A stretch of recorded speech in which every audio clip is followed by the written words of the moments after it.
Online पर electronics products की best deal ढूंढ रहे हो तो उल्लासनगर शिवाजी चौक पर मिलेगी सबसे सस्ती डील, सिर्फ महालक्ष्मी सेल्स पर।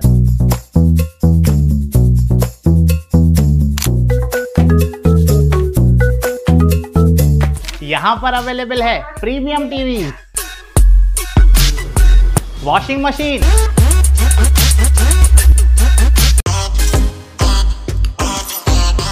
फ्रिज में भी बहुत सारे ऑप्शंस मिल जाएंगे, double door and single door में भी। एसी, एयर कूलर, टीजी कूलर, डीप फ्रीजर, आटा चक्की, laptop, water purifier, home theatre, inverter, batteries. Best offers के लिए विजिट कीजिए महालक्ष्मी सेल्स, शिवाजी चौक, उल्लासनगर 3। क्लास विकास को YouTube पर सब्सक्राइब करें और बेल आइकन को भी दबाएं। राज्य चुनाव आयोग ने राज्य के 29 म्युनिसिपल कॉर्पोरेशन के आम चुनाव के लिए वोटर लिस्ट तैयार करने का प्रोग्राम जाहिर किया है। इन चुनाव के लिए वोटर लिस्ट को तैयार करने की तारीख 1 जुलाई 2025 थी, लेकिन ये बात सामने आई है कि उल्लासनगर म्युनिसिपल कॉर्पोरेशन में वोटर लिस्ट में गड़बड़ी हुई है। कल चुनाव आयोग ने राज्य के सभी 29 म्युनिसिपल कॉर्पोरेशन की ड्राफ्ट वोटर लिस्ट घोषित की, जिसमें उल्लासनगर महानगर पालिका की वोटर लिस्ट का भी समावेश है। मनसे नेता सचिन कदम को इस लिस्ट में बड़ी गड़बड़ियां देखने को मिली है। उनके मुताबिक मनपा चुनाव के लिए सिर्फ 1 जुलाई 2025 तक की वोटर लिस्ट को ही एक्सेप्ट किया जाना था। हालांकि पता चला है कि उल्लासनगर म्युनिसिपल कॉर्पोरेशन की वोटर लिस्ट में 17 नवंबर को कुछ नए नाम जोड़े गए थे। 17 नवंबर से 21 नवंबर के बीच वोटर लिस्ट में कुल 64 नाम जोड़े गए थे, जबकि 1 जुलाई तक की लिस्ट ही मानी गई थी।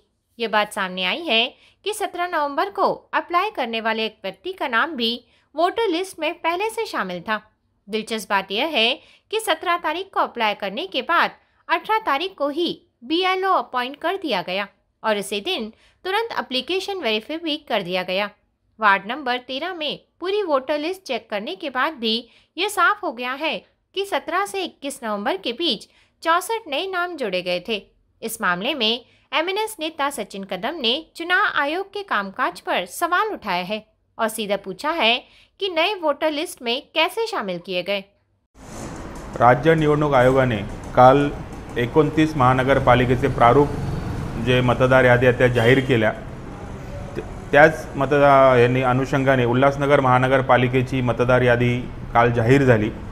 उल्लासनगर महानगरपालिकेची मतदार यादी जाहीर झाली, त्यात पॅनल क्रमांक 14ची मतदार यादी आम्ही पूर्ण व्हेरीफाय केली।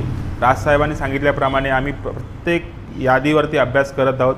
त्या अनुषंगाने BLA नेमले पूर्ण आणि त्याच्यानंतर अभ्यास करताना काल जी आम्ही प्रारूप यादी जाहीर झाली, त्या प्रारूप यादी जाहीर झाल्यानंतर आम्ही जी सगळी यादी चाळत होते, तर यादी चाळता आम्हाला एक समजा अशी प्रत्येक यादी म्हणजे विधानसभेच्या जे याद्या आहेत आणि आता जे प्रारूप मतदार याद्या ज्या दिलेल्या आहेत त्याच्यामध्ये प्रत्येक विधानसभेच्या यादी आणि ह्या यादीमध्ये जवळजवळ प्रत्येक यादीमध्ये 90 ते 125 मतदार अचानकपणे वाढले गेले आहेत। तर त्याच्यात फक्त एकदाच निवडणुकीचा मतदार नोंदणीचा कार्यक्रम लागला, पण त्याच्यानंतरही निवडणुका म्हणजे हे मतदार नोंदणी वाढत गेली। तर आमचे जे स्थानिक शाखा अध्यक्ष आहेत हेमंत शिंदे म्हणून, तर त्यांनी तेही दिले, त्यांनी पण सगळं त्याचा अभ्यास करताना आम्हाला असं आढळून आलं की निवडणूक आयोगाने जाहीर केलेलं की आम्ही 1 जुलै 2025 ही आमची डेडलाईन असेल, त्याच्या अगोदर जी मतदार यादी असेल त्याच्यावरूनच प्रारूप म्हणजे त्याच्यावरूनच मतदार याद्या बनतील। पण 17/11/2025 म्हणजे परवाची 17 तारीख, तर 17 तारखेला एकाने ऑनलाईन अप्लाय केलं। तर ते अप्लाय केल्यानंतर त्याचं नाव ह्या निवडणूक यादीमध्ये आलेलं आहे आणि ह्या प्रारूप मतदार यादीमध्ये त्याचं नाव 1066 ह्या अनुक्रमांकावरती त्याचं नाव आहे आणि उल्लासनगर महानगरपालिकेच्या प्रारूप मतदार यादीमध्ये 15,682 नंबरवरती त्याचं नाव आहे।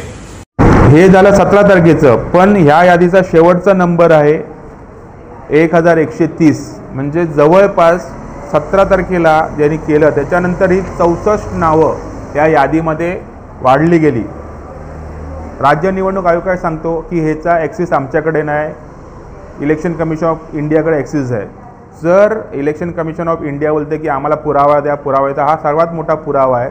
जर तुमची डेडलाईन 1 जुलै 2025 होती तर 17 तारखेलाही ज्यांनी ऑनलाईन ॲप्लिकेशन केलं त्याचं नाव या मतदार यादीत आलं कसं? आणि 17 तारखेत त्यांनी ऑनलाईन केल्यानंतर ही 64 नावं अजून एक्स्ट्रा ॲड झाली आहेत. ही फक्त एकच मतदार यादी आहे, त्याच्यामध्ये एवढी नावाची तफावत आहे आणि हा फक्त एकाच प्रभागामधला आम्ही फक्त तुम्हाला दाखवतो आहे. अशी पूर्ण उल्हासनगर महानगरपालिका आहे आणि जवळजवळ पूर्ण 29 महानगरपालिका आहेत. त्याच्यामध्ये असाही घोळ झाला असेल आमचं असं ठाम मत आहे.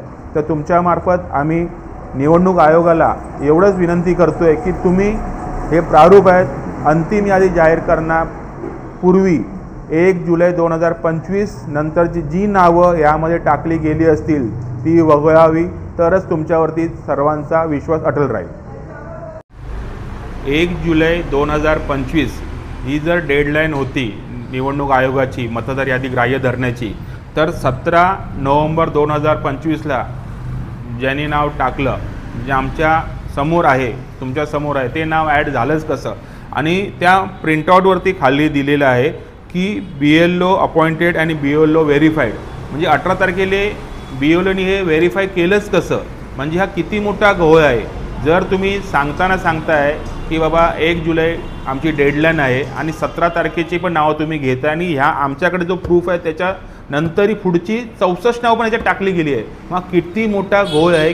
कुठे ही नावं तुम्हाला अचानकपणे कशी काय आठवली की नावं ॲड करायची आहेत? हा खूप मोठा घोळ आहे निवडणूक आयोगाचा. ब्यूरो रिपोर्ट, उल्लासनगर, उल्लास विकास. उल्लास विकास को YouTube पर सब्सक्राइब करें और बेल आइकन को भी दबाएं.